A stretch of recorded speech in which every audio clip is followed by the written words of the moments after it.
The mining drill broke through another layer of rock when the screaming started. Daniel Reed looked up from organizing medical supplies in the clinic.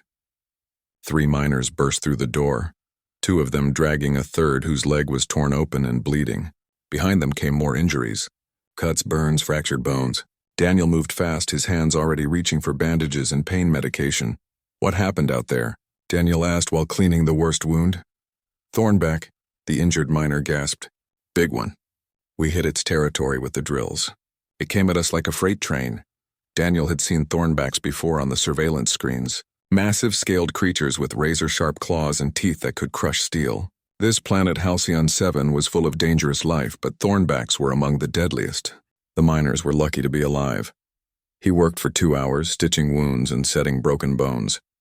His training as a veterinarian back on Earth helped him stay calm under pressure. Animals, humans, aliens, blood was blood. Pain was pain. He knew how to fix both. The last miner left the clinic with a bandaged arm. Daniel was cleaning up when the station's intercom crackled to life. "All personnel, this is Commander Quintal. A wounded Thornback has followed the mining team back to the outpost. It has collapsed near the eastern perimeter. Security teams are monitoring the situation. Stay away from all eastern sector windows and doors. That is all." Daniel dried his hands and walked to the monitor station in the corner of the clinic. He pulled up the external cameras and switched to the eastern perimeter feed. There it was. The Thornback lay on its side about 50 meters from the outpost walls. It was huge, maybe 4 meters tall and 10 meters long. Dark green scales covered its body, each one the size of Daniel's hand. But what caught his attention were the wounds. Deep gashes across its shoulder and flank. One of its legs was twisted at a wrong angle. Blood pooled beneath it, staining the red dust of Halcyon 7. The creature was breathing hard. Its sides heaved with each breath. Every few minutes it would try to lift its head, then let it fall back down. Daniel watched for a long time. An hour later, Commander Quintal came to the clinic. The avian alien's feathers were pressed flat against his skull, a sign of stress in his species. His large eyes blinked twice before he spoke. "Dr. Reed, I need you to confirm the mining team is stable for transport. We are evacuating them to the main colony tomorrow." "They will be fine," Daniel said. "Commander, about the Thornback outside. What about it?" "It is badly injured. Without treatment, it will die." Quintal's head tilted in that way birds do when they think you are insane. "That is the expected outcome, yes." "We could help it," Daniel said carefully. "Help it?" Quintal's feathers ruffled. "Dr. Reed, that creature attacked our mining team. It is a dangerous predator. Why would we waste resources on it?" "Because it is suffering." The commander stared at Daniel for a long moment. "Your species has a strange relationship with predators. On my world, we would have killed it already. Mercy is for those who share your nest, not for those who hunt you." "It was defending its territory," Daniel said. "We drilled into its home. It did not attack us out of malice. It was scared and protecting itself." "Nevertheless," Quintal said firmly, "the Thornback will not receive medical attention. That is my final decision. I suggest you focus on your actual patients, Dr. Reed, the ones inside this outpost." The commander left. Daniel turned back to the monitor. The Thornback was still there, still breathing, still bleeding. He pulled up the species file from the station's database. Thornbacks were solitary hunters, highly territorial, but also highly intelligent. They used tools sometimes, rocks to break open shells, sticks to dig out burrowed prey. They communicated with complex vocalizations. They cared for their young for up to 3 years, teaching them to hunt, not just an animal. A thinking, feeling creature, he continued reading. Thornback anatomy, muscular structure, circulatory system. Their scales were tough, but their undersides were vulnerable. The wounds he saw on the monitor would get infected within days in this planet's bacteria-rich environment. Even if the creature survived the blood loss, infection would kill it slowly. The clinic door opened again. Petra walked in, still wearing her grease-stained engineer coveralls. She was one of the few other humans on the outpost, and Daniel's closest friend here. "I heard you asked Quintal about the Thornback," she said. "News travels fast.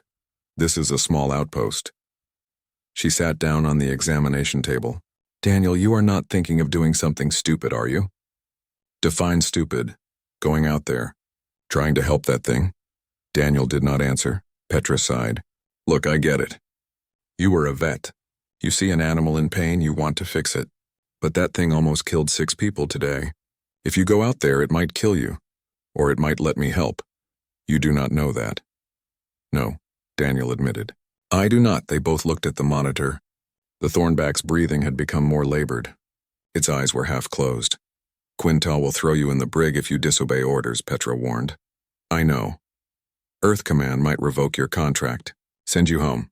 I know. Petra stood up and walked to the door. She paused with her hand on the frame. If you do go out there, take the heavy-duty sedatives. The ones we use for the cargo loaders. And wear your comm unit. If something goes wrong, I will come get you. She left before Daniel could respond. He looked back at the monitor. The Thornback was trying to lick its wounds, but it could not reach them. Its long neck stretched and strained, but the gashes on its shoulder were too far back. Daniel made his decision. He started gathering supplies. Daniel spent the next 3 hours reviewing everything he could find about Thornback biology. The station database was not designed for veterinary medicine, but he pieced together what he needed. Their hearts had 4 chambers similar to Earth mammals. Their blood clotted slowly, which explained why the creature was still bleeding.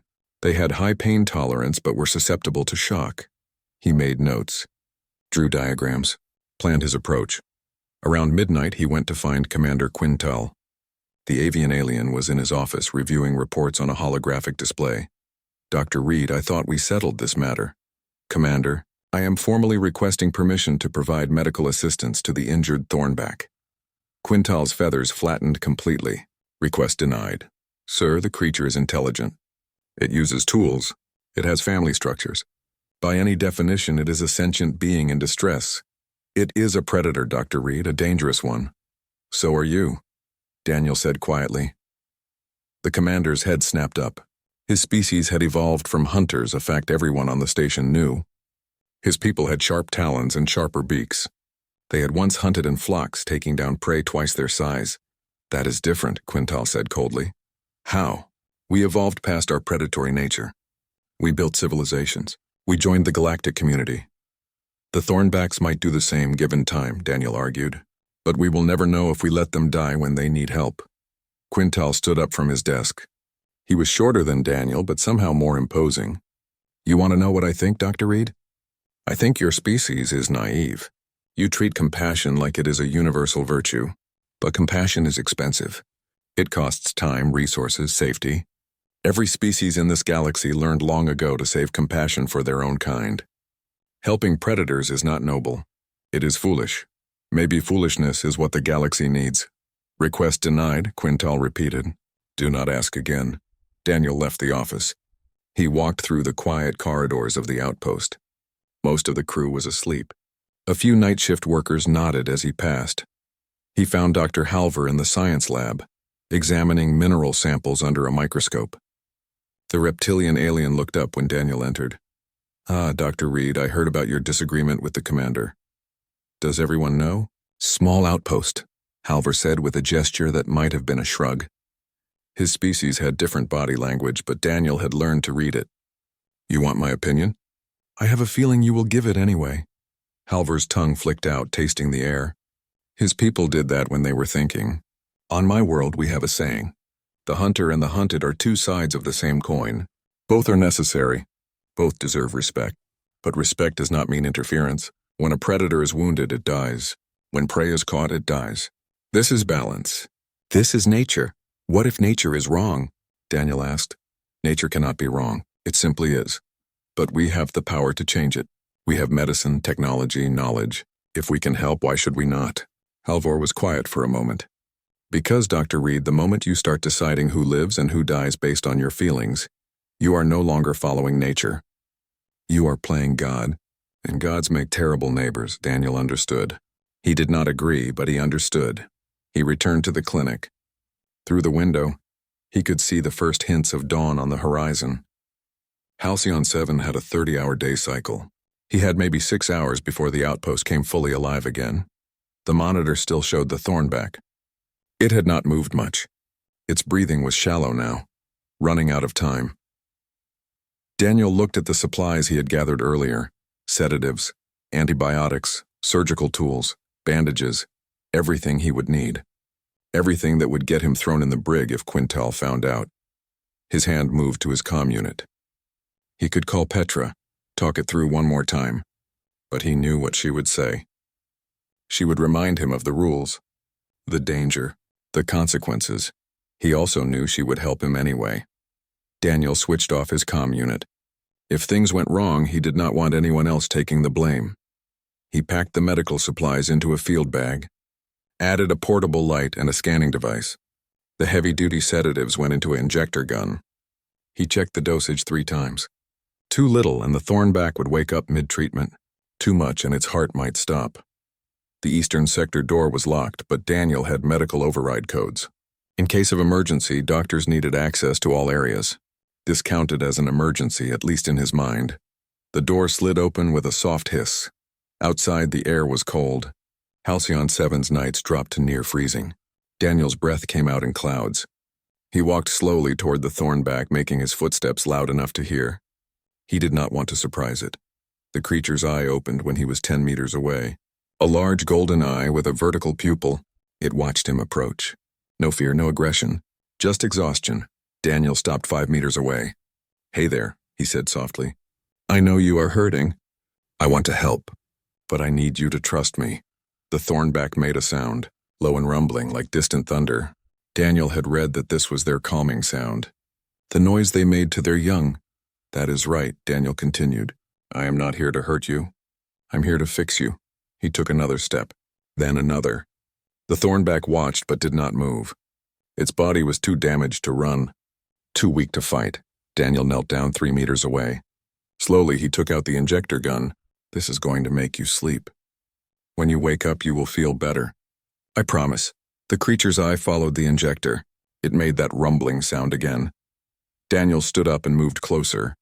Close enough to touch, close enough for those claws to reach him. His heart was pounding so hard he could hear it in his ears. "Easy now," he whispered. He pressed the injector against the thornback's neck and pulled the trigger. The sedative hissed into the creature's bloodstream. The thornback's eye went wide for a second. Then slowly, it began to close. Daniel waited. He counted his own heartbeats. 100, 200, 300. The creature's breathing deepened, became steady. Its massive body relaxed into the dust. Daniel let out a breath he did not know he was holding. Then he got to work. The wounds were worse up close. Daniel set up his portable light and examined the damage. 3 deep gashes ran across the thornback's shoulder, each one cutting through scales and muscle. The mining drill had done this. Sharp metal meeting flesh. One of the creature's front legs was broken. Not shattered, but definitely fractured. And underneath, where the scales were thinner, he found more cuts. Smaller, but numerous. He started with the bleeding. That was always first. Stop the blood loss or nothing else mattered. His hands moved quickly but carefully. Clean the wound. Apply pressure. Stitch the deeper cuts. His veterinary training came back like muscle memory. How many dogs had he treated? How many cats, horses, even a few exotic animals at the city zoo? Different species, same principles. The thornback's blood was darker than human blood, almost purple. It clotted slowly. Just like the database said, Daniel used chemical coagulants to speed up the process. He worked his way through each gash, stitching as he went. The surgical thread looked tiny against the creature's massive body, but it held. 2 hours passed. Then 3. His back ached from bending over. His fingers cramped from holding the needle. But he kept going. The broken leg was next. Daniel ran the scanning device over it, checking the fracture pattern. Clean break, which was lucky. He could set this. He found 2 straight pieces of metal debris nearby, probably from the mining equipment. They would work as splints. Setting the bone was hard. The thornback was sedated, but its body was heavy. Daniel had to use leverage and all his strength to align the leg properly. Sweat dripped down his face despite the cold air. His muscles burned. Finally, he felt the bone click into place. He wrapped the splints around the leg and secured them with medical tape. It was not pretty, but it would hold. The smaller cuts took another hour. Some needed stitches. Others just needed cleaning and antibiotics. Daniel worked through them all, methodical and focused. This was what he was good at. This was why he became a doctor in the first place. Not for the prestige or the money. For moments like this, when skill and compassion could save a life. Dawn was breaking properly now. The sky turned from black to deep purple to orange. Daniel checked his work one more time. All major bleeding stopped. Leg stabilized. Wounds cleaned and closed. He administered broad-spectrum antibiotics, hoping they would work on the thornback's biology. He added anti-inflammatory medication to reduce swelling. The creature's breathing had improved. Deeper, more regular. Its heartbeat was strong under his hand. Daniel sat back on the ground, exhausted. His medical bag was almost empty. His clothes were covered in purple blood, but the thornback was stable. He almost did not notice when the creature's eye opened. It happened slowly. One moment Daniel was packing his supplies. The next moment he felt like he was being watched. He turned his head and met that golden eye. They stared at each other. The sedative should have kept the thornback under for at least another hour. But maybe Daniel had miscalculated the dosage. Or maybe the creature's biology was different than he thought. Either way, it was awake, and Daniel was within reach of its claws. He did not move. Did not even breathe. His mind raced through options. Run, he would never make it. Fight, pointless. Scream for help? By the time anyone arrived, it would be over. So he did the only thing he could think of. He kept eye contact and spoke softly. It is okay. I helped you. Do you understand? I am a friend. The thornback made a sound. Not the rumbling from before. Something different. Higher pitched. Almost questioning. That is right, Daniel continued. Your leg is broken, but I said it. Your wounds are stitched. You are going to be okay. The creature's eye moved. Looked down at its own body. Saw the bandages. The splint. The evidence of care. When it looked back at Daniel, something had changed. The eye was still wary, but the wariness had shifted. Less fear, more curiosity. Daniel slowly reached into his bag. The thornback's body tensed. But Daniel just pulled out a water container. You must be thirsty, he said. I brought water. He poured water into a metal bowl and set it down between them. Then he slid it forward with his foot. The thornback watched the bowl. Then Daniel. Then the bowl again. Slowly, it stretched its neck forward. Its tongue, long and flexible, reached out and touched the water. Then it drank, not fast, just a few laps. But it drank. Daniel felt something loosen in his chest. Relief, maybe. Or hope. See? Friends. The creature finished drinking and laid its head back down. Its eyes stayed open, watching Daniel. But it did not attack. Did not threaten. Just watched. They stayed like that for several minutes. Human and predator. Doctor and patient. Two beings who should have been enemies sharing a moment of understanding. Then the thornback's eyes slowly closed again. The sedative was still in its system. It needed rest. Daniel stood up carefully. His legs were stiff from sitting so long. He gathered his supplies and backed away slowly. The creature did not stir. When he reached the eastern sector door, he looked back one more time. The thornback was sleeping peacefully now. Its chest rose and fell with steady breaths.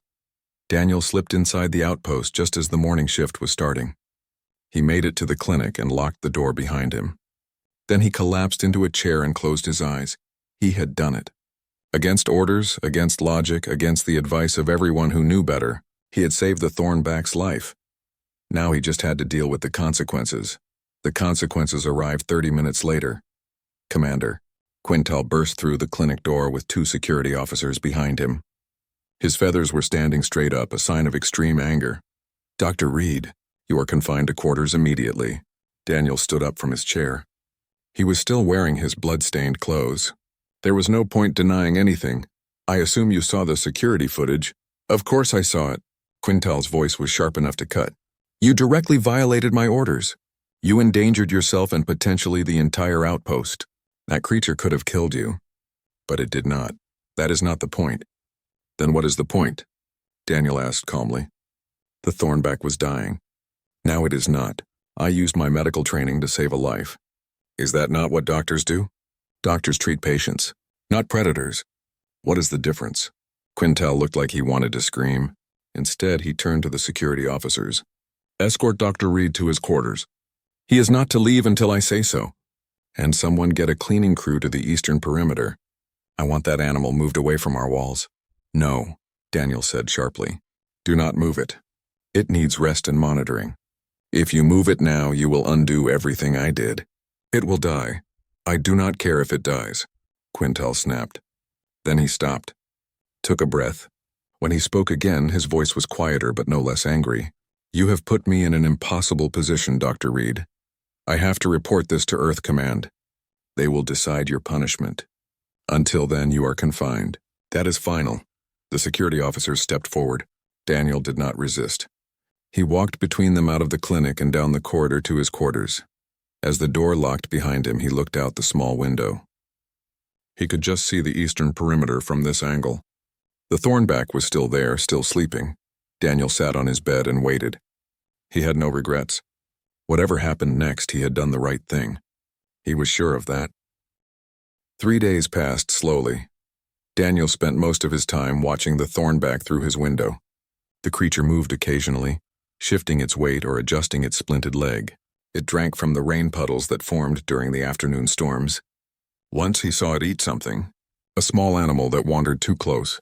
Life continued even for wounded predators. Petra visited on the second day. She brought food and news. "Everyone is talking about you," she said, sitting on the edge of his bed. "Half the crew thinks you are insane. The other half thinks you are brave. What do you think?" "I think you are both," she smiled. "The Thornback is doing well, by the way. Dr. Halvor has been monitoring it. Do not tell Quintal." Daniel looked up. "Halvor is watching it. He set up remote sensors, checking its vital signs. He says your medical work was impressive. The creature should make a full recovery." "That is good to hear." Petra hesitated, then spoke carefully. Earth Command responded to Quintal's report. "They are sending an official review team. They will arrive in 2 weeks. Until then, you stay here. What will they decide?" "I do not know. Maybe a formal reprimand. Maybe they send you home. Maybe worse." She put her hand on his shoulder. "But Daniel, what you did is spreading. Other outposts heard about it. Some people are calling you reckless, but others are asking questions. Good questions. About how we treat the life we find out here." After Petra left, Daniel lay on his bed and thought about that. He had not meant to start a conversation. He just wanted to save one creature, but maybe that was how change happened. One small act at a time. On the 4th day, something unexpected happened. Daniel was eating breakfast when alarms started blaring. The intercom crackled to life. "Emergency. Mining accident in the eastern sector. Multiple personnel trapped. All rescue teams report immediately." Daniel jumped to his feet. He pounded on his door. "Let me out. I am a doctor." "They need me." No one answered. The corridor outside was empty. Everyone had rushed to the emergency. He could hear confused voices over the intercom, shouting, then Commander Quintal's voice, clear and commanding. "The cave-in is blocking the main tunnel. We need heavy equipment to clear it. Get the excavators online now." More voices. More confusion. Daniel pressed his ear to the door, trying to understand what was happening. "Sir, the excavators cannot reach that angle. The tunnel is too unstable. If we use heavy equipment, we might cause another collapse." "Then what do you suggest?" "I do not know, sir. We need something that can dig carefully. Something strong but precise." Silence. Then Quintal again, his voice strange. "How many personnel are trapped?" "6, sir, including Engineer Petra." Daniel's heart stopped. He pounded on the door again, harder this time. "Let me out." "Petra is trapped. I can help." Still nothing. He was searching his room for anything to force the door when he heard a new sound. Low and rumbling, familiar. Daniel ran to his window. The Thornback was standing. It had risen on all 4 legs, though it favored the broken one. Its head was turned toward the outpost, toward the commotion, then it started walking. Toward the eastern sector. Toward the accident site. Daniel watched in disbelief. The creature moved slowly but with purpose. Its limp was obvious, but it kept going. The intercom crackled again. "Sir, the Thornback is approaching." "Should we scare it off?" A long pause. Then Quintal's voice quiet. "No, let it come. Everyone stand down." Daniel could not see what happened next, but he heard everything over the intercom. "It is at the collapse site." "What is it doing?" "It is digging, carefully, using its claws to move rocks." More voices overlapping now, excited, confused, amazed. "It is following the tunnel line." "How does it know where to dig?" "It is listening. I think it can hear them trapped inside." "This is incredible." Hours passed. Daniel stayed glued to his window, listening to the updates. The Thornback worked steadily, moving debris that would have taken excavators hours to clear, but it did so carefully, testing each rock before removing it. making sure the tunnel did not collapse further. Other crew members joined the effort, working alongside the creature, carrying away the smaller rocks it pulled loose, bringing it water. No one said anything about how strange this was. They just worked. Finally, after 4 hours, a voice on the intercom shouted with joy, "We broke through! I can see them. They are alive." Cheering erupted throughout the outpost. Daniel closed his eyes in relief. Petra was safe. 20 minutes later, his door unlocked. Commander Quintal stood outside. His feathers were covered in dust. He looked exhausted. "Come with me," he said simply. They walked to the eastern sector in silence. When they emerged outside, Daniel saw the rescue site. 6 crew members sat wrapped in blankets being checked by medical staff. Petra was among them. She had a cut on her forehead but was smiling. And 10 meters away, the Thornback sat in the dirt. It was watching the rescued crew members with those golden eyes. "It saved them," Quintal said quietly. "After you saved it, it came back and saved them." "Why? Gratitude," Daniel said. "It remembered kindness. It wanted to return it." "That should not be possible. It is an animal." "It is an intelligent being," Daniel corrected. "Just like you said. Just like I tried to tell you." Quintal was quiet for a long time. Then he did something Daniel never expected. He walked toward the Thornback, slowly, carefully. When he was 5 meters away, he stopped and bowed his head. A gesture of respect in his culture. The Thornback watched him. Then it lowered its own head in response. Quintal turned back to Daniel. "I was wrong. About the creature. About you. About compassion being a weakness." He gestured to the rescued crew members. "These people are alive because you refused to follow my orders. Because you chose to help when help seemed illogical. I just did what felt right. That is the problem, Dr. Reed, and also the solution." Quintal looked at the Thornback again. "On my world, we believe in rules. In order, in logic. But logic said to let that creature die. Logic was wrong. You were right." Other crew members had gathered now. Dr. Halvor approached, his scanning equipment in hand. "Remarkable," the reptilian scientist said. "The Thornback's behavior shows clear signs of reciprocal altruism. It understood cause and effect.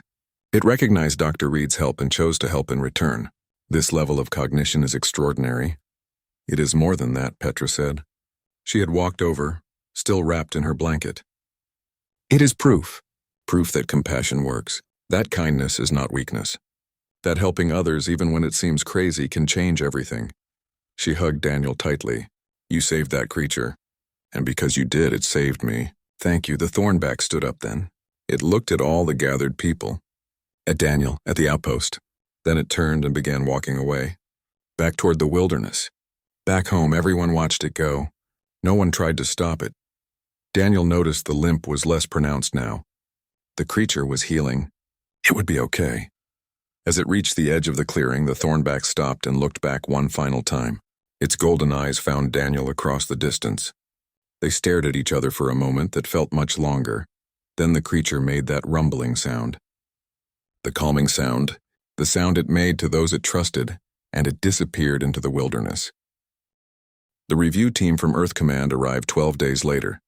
They were 3 serious people in crisp uniforms who set up in the conference room and spent 2 days interviewing everyone on the outpost. Daniel was called in on the 3rd day. The lead investigator, a woman named Rodriguez, sat across from him with a tablet and a neutral expression. "Dr. Reed, you violated direct orders from your commanding officer. You endangered yourself and potentially the entire outpost. You used medical supplies without authorization. Do you dispute any of these facts?" "No, I do not dispute them." "Then you admit to misconduct?" "I admit to saving a life that everyone else wanted to let die." "If that is misconduct, then I am guilty." Rodriguez made a note on her tablet. "Your file says you were a veterinarian before joining the Deep Space Medical Program. Is that correct?" "Yes." "Why did you leave veterinary medicine?" Daniel had not expected that question. "I wanted to do more, help more. Earth has plenty of veterinarians.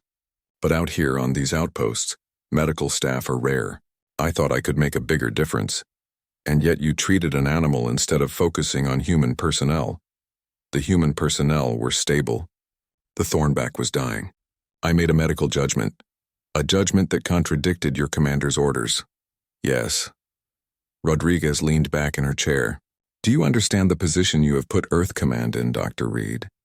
If we allow personnel to disobey orders based on personal moral judgments, we lose all discipline, all structure. How can we operate outposts across the galaxy if everyone does what they think is right instead of what they are told? I do not have an answer to that, Daniel admitted. I only know that I could not let that creature die when I had the skills to save it. Maybe that makes me unsuitable for this work. If so, I will accept whatever consequences you decide. The investigator studied him for a long moment. Then she did something unexpected. She smiled. You remind me of why I joined Earth Command in the first place, Dr. Reed. We did not go to space just to exploit it. We went to explore it, to learn, to maybe become better than we were. She closed her tablet. Your case is complicated, but I have interviewed 43 crew members over the past 3 days. Do you know what they all said? No, they said you were right.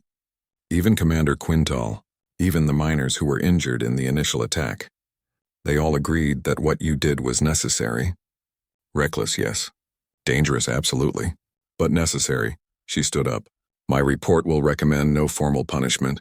Instead, I am recommending you for a new position. Xenobiology medical specialist. Your job will be to develop protocols for treating non-human intelligent species that we encounter, to teach others what you already understand.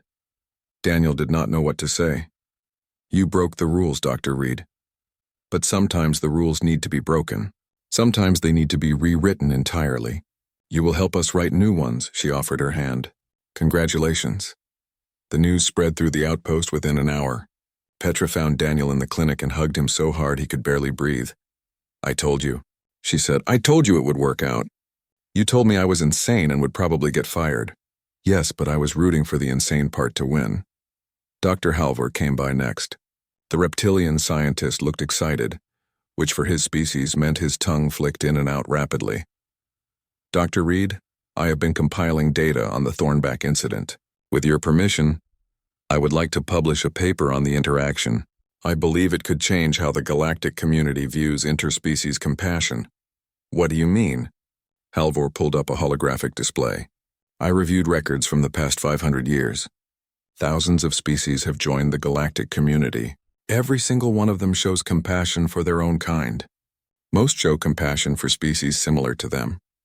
But only humans consistently show compassion across all boundaries.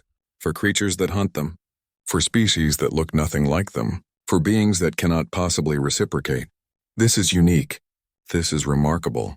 Maybe other species do it too, Daniel said. Maybe we just have not seen it. Perhaps.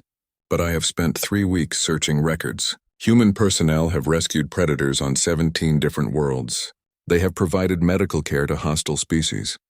They have protected dangerous creatures from harm. No other species shows this pattern.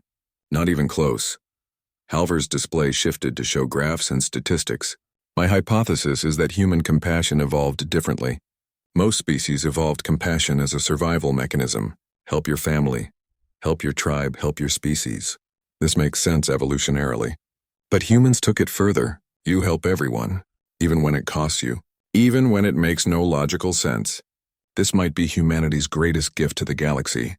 Daniel looked at the data. It was strange seeing his actions turned into numbers and charts, but Halvor was right. Humans did help, sometimes too much, sometimes unwisely. But they helped. What will you call the paper? Daniel asked. The Human Paradox, Compassion as Universal Principle. I am hoping you will co-author it with me. They worked on the paper for the next week. Daniel provided the medical perspective while Halvor handled the scientific analysis. It felt good to turn his experience into something larger, something that might actually change things. Commander Quintal stopped by on the final day before the paper's submission. Dr. Reed, I owe you an apology. A real one. You already apologized, I said words. I did not mean them completely. Now I do. The avian commander sat down, his feathers smooth and relaxed. I have been thinking about efficiency and logic my entire career. That is how I was trained. Minimize risk. Maximize results. Protect your own. These are good principles, but they are not complete principles. What changed your mind? I watched the security footage. All of it.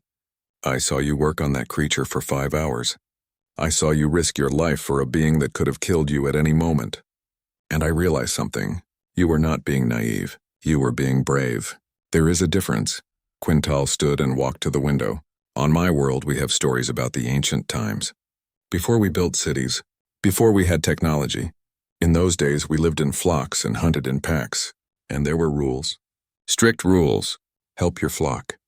Ignore everyone else. Those rules kept us alive, but they also kept us small.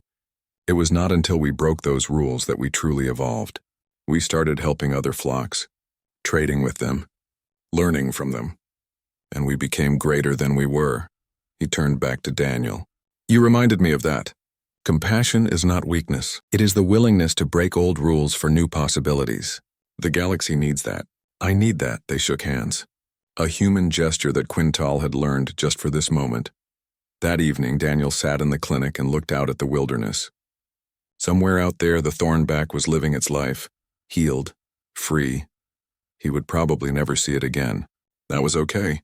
He had not saved it for gratitude or recognition. He had saved it because it needed saving. His comm unit beeped, a message from Earth Command. His new assignment was official. Xenobiology medical specialist. He would travel to different outposts, teaching others how to treat alien species, how to bridge the gap between humans and the countless forms of life in the galaxy. It was exactly what he wanted to do. Daniel smiled and started packing. 6 months passed like water through open fingers. Daniel traveled to 9 different outposts, teaching medical staff how to approach alien species with care and respect. Some people listened carefully. Others thought he was wasting their time. But slowly, gradually, attitudes began to shift. The paper he wrote with Dr. Halver was published in the Galactic Science Journal. It caused controversy. Some species dismissed it as human arrogance, claiming compassion was not unique to humanity. Others found it insulting, suggesting their own cultures lacked empathy. But many read it with interest, with curiosity, with questions. Daniel received messages from across the galaxy. A doctor on a mining colony asking how to treat an injured native creature, a researcher requesting advice on approaching hostile wildlife, a station commander wanting to revise first contact, protocols to include compassion guidelines. Each message was a small victory. He was reviewing training, materials in his temporary quarters on a space station when his comm unit beeped with an urgent message. Commander Quintal's voice came through, excited in a way Daniel had never heard before. Dr. Reed, you need to return to Halcyon 7 immediately. Something has happened. Something important. Daniel caught the next transport ship. The journey took 3 days. Quintal would not explain over long-distance communication. He only said to come quickly. When Daniel arrived at the outpost, Petra was waiting at the landing pad. You are not going to believe this, she said, grinning. Believe what? Just come with me. They walked to the eastern sector. A crowd had gathered near the perimeter wall. Daniel pushed through and saw something that made him stop breathing. The thornback was there. His thornback. He recognized the pattern of scales, the way it held its head. But it was not alone. 3 smaller thornbacks sat beside it. Juveniles, maybe a quarter the size of the adult. They watched the gathered humans with curious golden eyes, and behind them, at the edge of the clearing, Daniel counted 7 more adult thornbacks. All watching. All calm. They showed up 4 days ago, Quintal said, appearing at Daniel's side. The one you saved came first. Then it called to the others. We have been observing them since then. They are not hostile. They are curious. About us? About you specifically. Quintal gestured to the original thornback. It keeps looking at the clinic, at the eastern door. I think it is waiting for you. Daniel walked forward slowly. The crowd fell silent behind him. When he was 10 meters from the thornbacks, he stopped. The adult he had saved stood up. Its leg was completely healed. No limp, no sign of injury. It walked toward Daniel and stopped just out of reach. They looked at each other. Human and thornback. Doctor and patient. Old friends meeting again. Daniel knelt down. Hello again. I see you are doing well. The thornback made that rumbling sound, the calm sound. Then it did something extraordinary. It turned its head and called to the juveniles. They came forward eagerly, tumbling over each other in their excitement. One of them approached Daniel cautiously. It sniffed at his hand with a nose like rough leather. Then it made a high-pitched chirping sound. It is showing you it's young, Dr. Halver said. He had appeared with his scanning equipment, recording everything. This is significant. Thornbacks are extremely protective parents. It only shows its offspring to those it trusts completely. Daniel reached out slowly and touched the juvenile's head. It leaned into his hand just like a puppy would. The other two came closer, wanting attention too. "They are beautiful," Daniel said. The adult Thornback watched this interaction carefully. Then it looked back at the other adults waiting in the clearing. It made a different sound, a long, complex call that echoed across the landscape. One by one, the other Thornbacks approached. They moved carefully, showing no aggression. They formed a loose circle around Daniel and the juveniles. "What is happening?" Petra whispered from the crowd. Dr. Halvor checked his equipment. "I believe we are witnessing a cultural moment. The Thornback is introducing Dr. Reed to its community. It is vouching for him, telling them he is safe." The closest adult Thornback lowered its head, a gesture of respect. One by one, the others did the same. Daniel stood up slowly and bowed his head in return. It felt like the right thing to do. The moment stretched. Humans and Thornbacks acknowledging each other, not as predator and prey, not as separate species, but as neighbors, as equals. Finally, the original Thornback made a soft sound. The others responded and began moving back toward the wilderness. The juveniles followed, though they kept looking back at Daniel. Only the adult he had saved remained. It approached closer than before, close enough for Daniel to see his own reflection in those golden eyes. Then it did something that made Daniel's heart swell. It gently pressed its head against his chest. Just for a moment. A gesture of thanks, of friendship, of trust. "You are welcome," Daniel whispered. "You are always welcome." The Thornback pulled back, made the rumbling sound one last time, and walked away. It joined its family at the edge of the clearing. Together they disappeared into the wilderness. The crowd erupted in noise, everyone talking at once, excited, amazed. Daniel heard Dr. Halvor already planning a follow-up paper. Petra was crying happy tears. Commander Quintal stood with his feathers fully extended in a display of joy. But Daniel just watched the place where the Thornbacks had vanished. He felt different, lighter somehow, like a weight he did not know he was carrying had finally lifted. "You changed them," Quintal said quietly. "By saving one, you changed how all of them see us." "Maybe," Daniel said. "Or maybe I just showed them what they already suspected, that not all intelligent species are dangerous, that some of us want to help, not hurt." Over the following weeks, the Thornbacks returned regularly. They never came into the outpost, but they visited the perimeter. Sometimes they brought gifts. A particular type of flower, interesting stones. Once they left a dead animal that Halvor explained was probably meant as food. The mining teams changed their protocols. They learned to detect Thornback territories and avoid them. When encounters happened, no one drew weapons. They backed away slowly and let the creatures be. Attacks stopped completely. Daniel's work spread further. Other outposts reported similar successes with their own local species. A water world where humans befriended massive aquatic creatures. A desert planet where humans protected endangered burrowing animals. A frozen moon where humans saved a pack of wolf-like predators from starvation. Each story was unique, but they all shared the same core. Humans choosing compassion over convenience, kindness over caution, help over harm. The galactic community noticed. Some species remained skeptical, but others began adapting their own protocols. A few even sent personnel to train with Daniel, wanting to learn this strange human approach to wildlife. Dr. Halvor's paper won the prestigious Aldrin Science Award.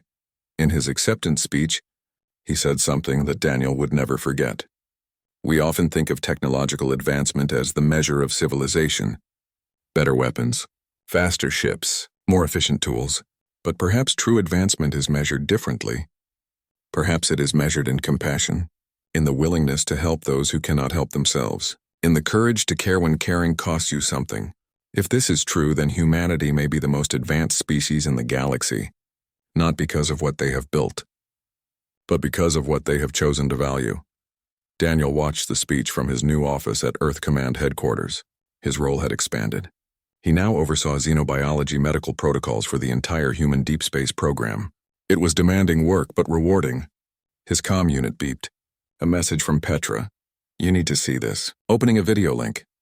The screen showed the eastern perimeter of the Halcyon 7 outpost. A new structure had been built there. A medical station, small but well equipped, and standing in front of it, Petra and Quintal held a sign. Halcyon 7 Interspecies Medical Center, where all life matters. Daniel felt tears in his eyes. He had not expected this, had not asked for it, but there it was. Proof that one small act of compassion could grow into something larger than he ever imagined. That evening, he walked through the park near his apartment.